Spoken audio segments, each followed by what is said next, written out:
السلام عليكم ورحمة الله وبركاته. إن الحمد لله نحمده ونستعينه ونستغفره ونعوذ بالله من شرور أنفسنا ومن سيئات أعمالنا. من يهده الله فلا مضل له ومن يضلل فلا هادي له وأشهد أن لا إله إلا الله وحده لا شريك له وأشهد أن محمدا عبده ورسوله. أما بعد فإن خير الحديث كتاب الله وخير الهدي هدي محمد صلى الله عليه وسلم وشر الأمور محدثاتها وكل محدثة بدعة وكل بدعة ضلالة وكل ضلالة في النار. محترم حاضرین، سامعین و سامعات، ناظرین و ناظرات، پردہ، لباس اور زیب و زینت کے تعلق سے منعقد کیے گئے اس درس میں ہم آپ تمام حضرات کا خیر مقدم کرتے ہیں اور اللہ رب العالمین سے یہ دعا کرتے ہیں کہ اللہ تعالی ہم سب کے مل بیٹھنے کو قبول فرمائے، علم دین، علم نافع سیکھنے، اس کے مطابق عمل کرنے، اس کی دعوت عام کرنے اور اس راستے میں آنے والی مصیبتوں کے اوپر اللہ رب العالمین ہم سب کو صبر کی توفیق نصیب فرمائے۔ محترم حاضرین، سامعین و سامعات، اللہ رب العالمین کے فضل اور اس کے توفیق سے کل کے درس میں ہم لوگوں نے ریشم کے کپڑے کے تعلق سے باتیں ہم لوگ جان رہے تھے، اور یہ بات ہماری آ کر کے یہاں پر رکی تھی کہ آج کل کے زمانے میں مارکیٹ میں کچھ ریشمی کپڑے ایسے مل رہے ہیں جو حقیقی طور پر ریشمی نہیں ہے نا، جو ریشم کے بنانے کا جو اصل پروسیس ہے جو اس زمانے میں تھا وہ آج کل کے اس زمانے میں نہیں ہے۔ کچھ کپڑے ایسے ہو رہے ہیں نا، تو اس کے پہننے کا کیا حکم ہے؟ تو اس سلسلے میں گفتگو آپ کے سامنے ہوئی تھی کہ علماء نے اس کو جائز کہا ہے کہ وہ پہن سکتے ہیں مرد حضرات، لیکن پھر بھی اگر احتیاط کرے تو زیادہ بہتر ہے، کیونکہ کچھ اس کے وجوہات ہیں جس کا تذکرہ ہم نے کل کے درس میں آپ کے سامنے کیا تھا۔ لہذا اب انسان اس کو اگر چھوڑ دے اور اس کو نہ پہنے تو ایسی صورت میں کوئی حرج کی بات نہیں ہے، ایسی صورت میں کوئی حرج کی بات نہیں ہے۔ اس کے ساتھ ساتھ مردوں کے لیے یہ جائز ہے کہ ریشم کے علاوہ جو بھی کپڑا ہو اس کو وہ پہنے۔ ہاں، اگر اس میں تھوڑا بہت ریشم کا استعمال کیا گیا ہو، جیسے کہیں پر کوئی دھاری بنی ہوئی ہو ریشم کی، یا اس طریقے سے کپڑے کے کنارے کو ریشمی دھاگے سے سلائی کی گئی ہو، تو ایسی صورت میں اس کا پہننا کوئی حرج کی بات نہیں ہے۔ اس سلسلے میں جمہور علماء کا یہی موقف ہے کہ ریشم کا اتنا حصہ جس کو یسیر اور قلیل کہہ سکتے ہیں اگر مرد کے کپڑے میں ہو تو اس میں کوئی حرج کی بات نہیں ہے، لیکن اب سوال یہ ہے کہ اس یسیر اور قلیل کا اندازہ کیسے لگائیں گے؟ تو علماء نے تحدید کی ہے کہ 4 انگلی کے برابر کپڑا اگر کہیں پر ہو استعمال کیا ہوا، یا مجموعی طور پر پورے کپڑے میں 4 انگلی کے برابر اگر کپڑا استعمال کیا گیا ہو تو ٹھیک ہے، لیکن اگر اس سے زیادہ ہو تو وہ پھر قلیل نہیں رہے گا بلکہ وہ کثیر رہے گا۔ دلیل اس کی کیا ہے؟ حضرت عمر ابن خطاب رضی اللہ تعالی عنہ ایک مرتبہ خطبہ دیتے ہیں، خلیفہ راشد امیر المومنین عمر ابن خطاب رضی اللہ عنہ، اور وہ کہتے ہیں اپنے خطبے میں، نہا نبی اللہ صلی اللہ علیہ وسلم، اللہ کے نبی صلی اللہ علیہ وسلم نے ہمیں منع کیا ہے کس چیز سے؟ عن لبس الحریری، ریشمی کپڑا پہننے سے، الا موضع اصبعین، سوائے 2 انگلیوں کے برابر، او اسبعین، اسبعین کہا یا اسبعین کہا، یا 2 انگلی کے برابر، او ثلاثہ او اربع، یا 3 انگلی کے یا 4 انگلی کے، اس سے زیادہ نہیں کہا۔ اس حدیث کو امام مسلم رحمۃ اللہ علیہ نے اپنے صحیح کے اندر نقل کیا ہے۔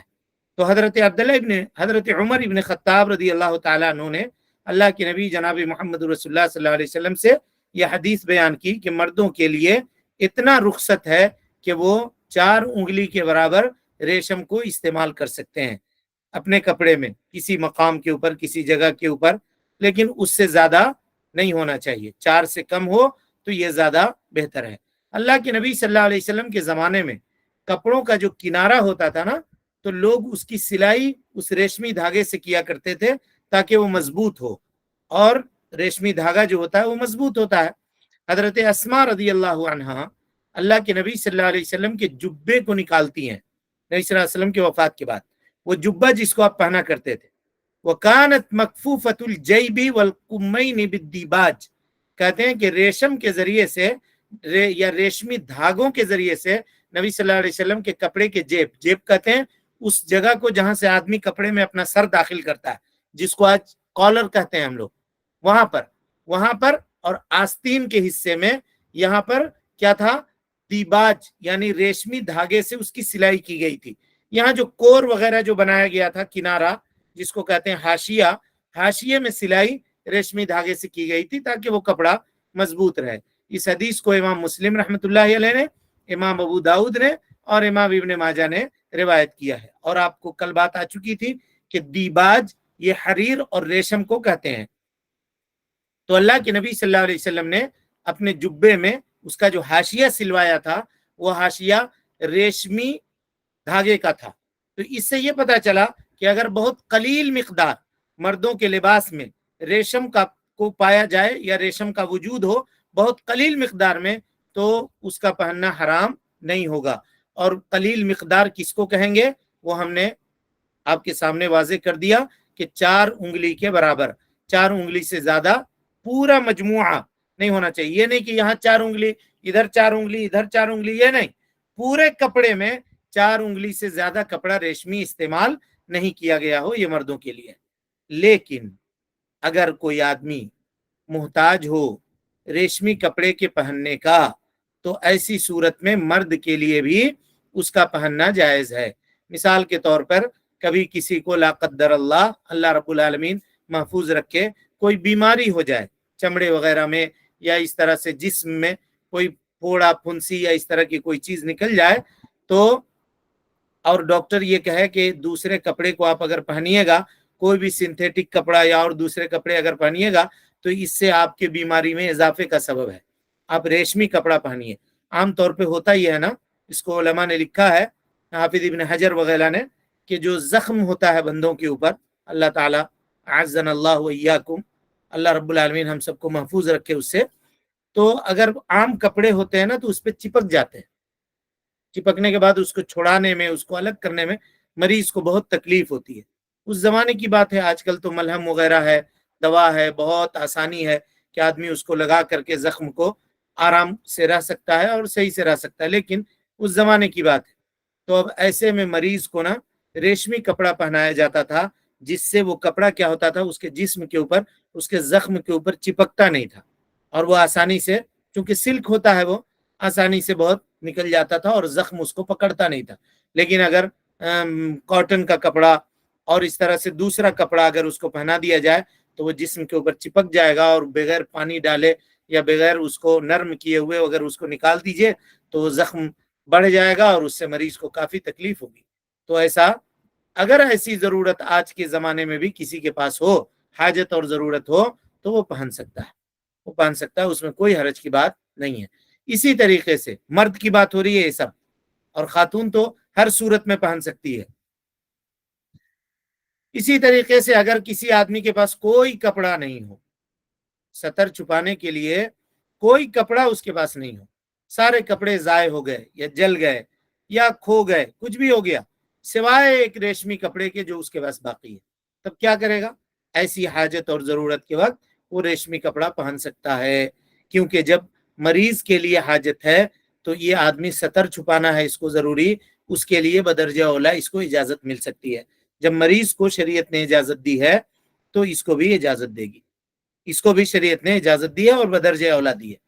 اس سلسلے میں علماء نے یہ بیان کیا ہے کہ وہ آدمی جس کو حاجت اور ضرورت ہو وہ بلا کراہت، یعنی بلا کراہت ریشمی کپڑا استعمال کر سکتا ہے، پہن سکتا ہے۔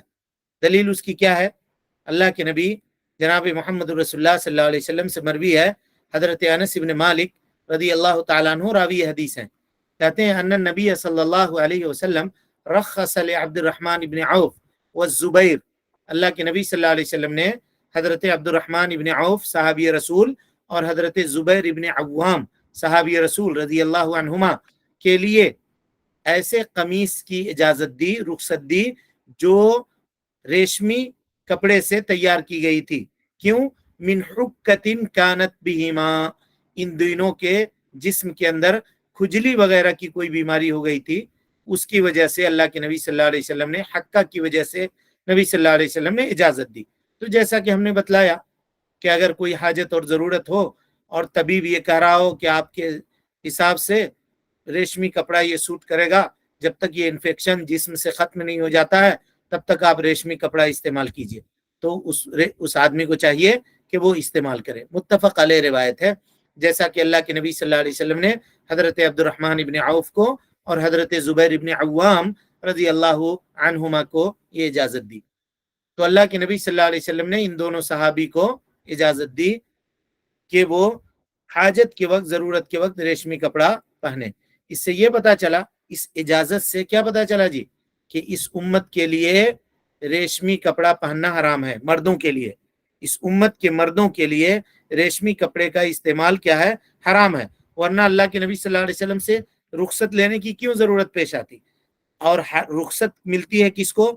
حرام کے استعمال کرنے میں انسان کو رخصت ملتی ہے. کہتے ہیں کہ یہ رخصت ہے، یہ رخصت ہے. مثال کے طور پہ صحرا میں کوئی آدمی بھٹک گیا، ریگستان میں، کچھ بھی نہیں ہے اس کے پاس کھانے کو، اگر نہیں کھائے گا تو مر جائے گا.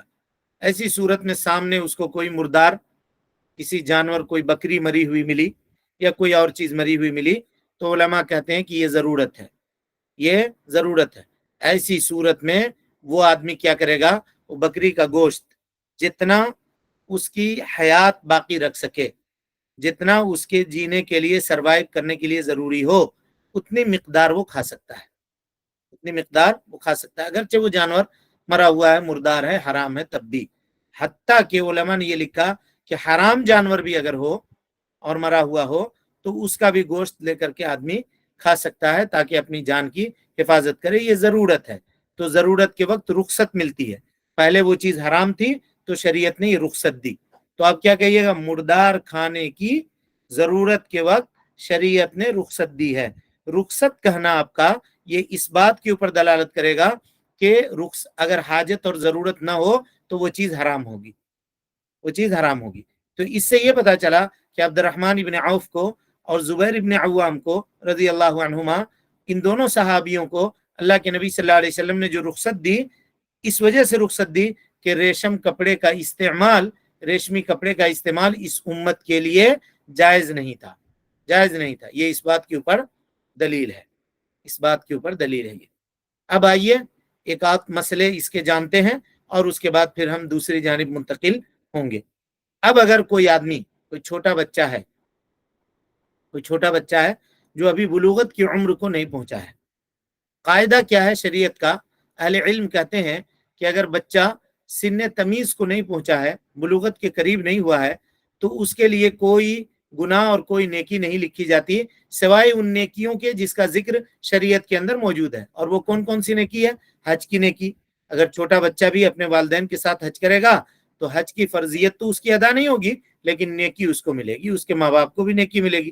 اسی طرح سے اگر عمرہ کرے گا تو چھوٹا بچہ ہے، اس کے پاس مال ہے، اس کے پاس مال ہے، یعنی کوئی بچہ ہے اور اس کو وراثت میں مال ملا ہے، بہت زیادہ مال، تو اس کے اوپر زکوٰۃ ہوگا یا نہیں ہوگا؟ زکوٰۃ بالکل ہوگا، کیونکہ زکوٰۃ کا تعلق حکم شرعی سے نہیں، حکم وضعی سے ہے. یہ اصول فقہ کا قاعدہ، اس کو اصول فقہ پڑھیے گا کبھی تو یہ باتیں سمجھ میں آئیں گی. بہرحال چھوٹے بچے کے مال میں بھی زکوٰۃ واجب ہے جی، نماز واجب نہیں ہے اس پہ اوپر، لیکن اگر اس کا مال ہے تو وہ زکوٰۃ نکالے گا. کون نکالے گا؟ اس کے جانب سے اس کے ولی نکالیں گے زکوٰۃ، اس کے جو ذمہ دار ہیں وہ زکوٰۃ نکالیں گے. تو اب اگر زکوٰۃ نکالا جائے، ولی نکالے، تو اس کا ثواب اس چھوٹے بچے کو بھی ملے گا، چھوٹے بچے کو بھی ملے گا. لیکن جب یہی بچہ سن تمیز کو پہنچ جائے، سن تمیز کو بلوغت کے قریب ہو جائے، یعنی بلوغت کے قریب پہنچ جائے، تو ایسی صورت میں اس کے گناہ، اس کی نیکیوں کو تو لکھا جائے گا لیکن اس کے گناہوں کو نہیں لکھا جائے گا. اس کی نیکیوں کو لکھا جائے گا، اس کی گناہوں کو نہیں لکھا جائے گا، یہاں تک کہ وہ بالغ ہو جائے، یہاں تک کہ وہ بالغ ہو جائے. یہ مسئلہ ہے فقہ کا، بس خالی یہاں تھوڑا سا اشارہ کرنا چاہتے تھے، اس وجہ سے اس کو بتلا دیا. لیکن اگر کیا چھوٹا بچہ ہے اور چھوٹے بچوں کے ریشمی کپڑے مارکیٹ میں خوب ملتے ہیں، اب اگر کوئی آدمی والدین میں سے چاہے اس کے والد ہوں یا والدہ ہوں اس چھوٹے بچے کے لیے ریشمی کپڑا خرید کر کے لاتے ہیں، ٹی شرٹ ہے یا کرتا پیجامہ ہے اور اس طرح کی چیز ہے، خرید کر کے لا کر کے دھوتی ہے اور کرتا ہے لا کر کے پہناتے ہیں چھوٹے بچوں کو خوبصورت لگنے کے لیے، تو اگر وہ پہنایا جائے تو کیا یہ جائز ہے کہ ناجائز ہے؟ جائز ہے کہ ناجائز ہے؟ بتائیے۔ یہ بات سب متفق ہیں کہ اگر وہ خود سے پہنا ہے، چھوٹا بچہ خود سے پہنا ہے، اس کو کوئی گناہ نہیں ہوگا، لیکن علماء یہ کہتے ہیں کہ جب دیکھا جائے کہ وہ پہنا ہوا ہے تو فوراً اس کو اتار لیا جائے۔ مثال کے طور پہ گھر میں اس کی چھوٹی بہن ہے اور ریشمی کپڑا اس کا ہے، ٹی شرٹ ہے چھوٹی بچی کا، ریشمی ٹی شرٹ یا کوئی اور کپڑا ہے، فراک ہے، بچے نے اس کو پہن لیا، چھوٹا بچہ ہے، اس کی بہن کا ہے، اس کو اس نے پہن لیا، تو ایسی صورت میں جب گارجین دیکھیں کہ بیٹا یہ آپ کے لیے جائز نہیں ہے، اس کو نکال کر کے ہٹا لیا یا کھول لیا۔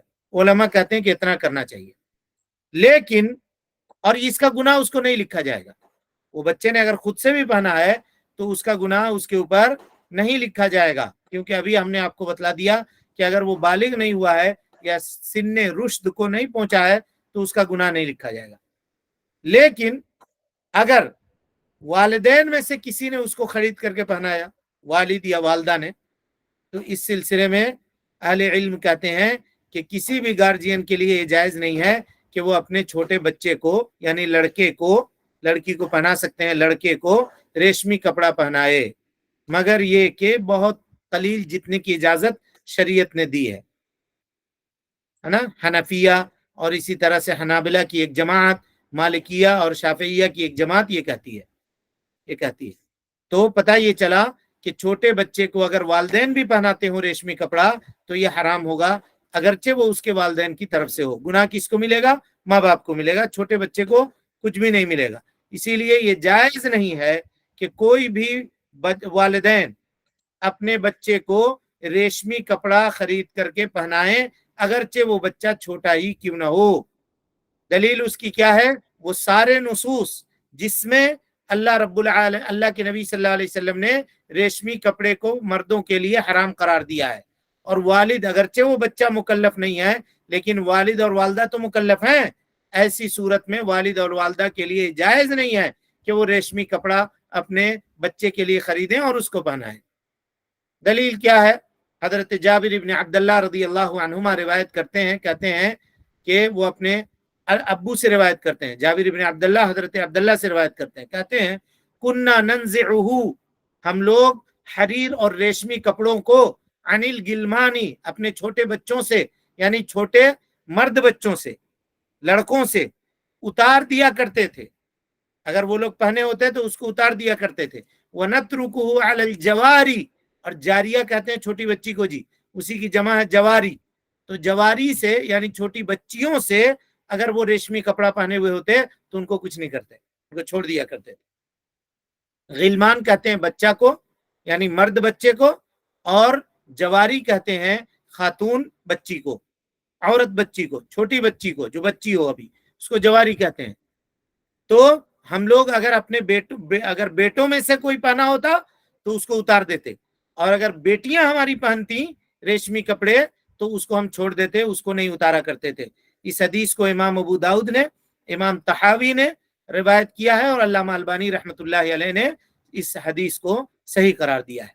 حضرت جابر کا یہ کہنا کننا ننزعہ، یعنی صحابہ کرام رضوان اللہ علیہم اجمعین نے یہ سمجھا تھا نبی صلی اللہ علیہ وسلم کی حرمت سے کہ اس امت کے عورتوں کے لیے ریشم کا پہننا حلال ہے اور مردوں کے لیے ریشم کا پہننا حرام ہے نا، یہ وہ نہیں پہن سکتے ہیں، جیسا کہ حضرت جابر رضی اللہ تعالیٰ عنہ کے حدیث سے آپ کے سامنے بات آ چکی۔ لیکن جی کپڑے میں کچھ علماء نے اس کو بھی بیان کیا ہے، ذرا دیکھیے دین آپ کا کتنا مکمل ہے، اس پر آپ غور کیجئے، اور اپنے خوش نصیب ہونے کے اوپر آپ اللہ کا شکریہ ادا کیجئے، کتنا کامل اور مکمل دین رب العالمین نے ہمیں اور آپ کو عطا کیا ہے، جس کا احساس ہم کو نہیں ہے، ہم اس کے سیکھنے کی رغبت اپنے دل کے اندر نہیں رکھتے ہیں۔ کہتے ہیں کپڑے میں دو چیزیں ہوتی ہیں، کپڑا کی جب بنائی ہوتی ہے نا تو ایک ہوتا ہے تانا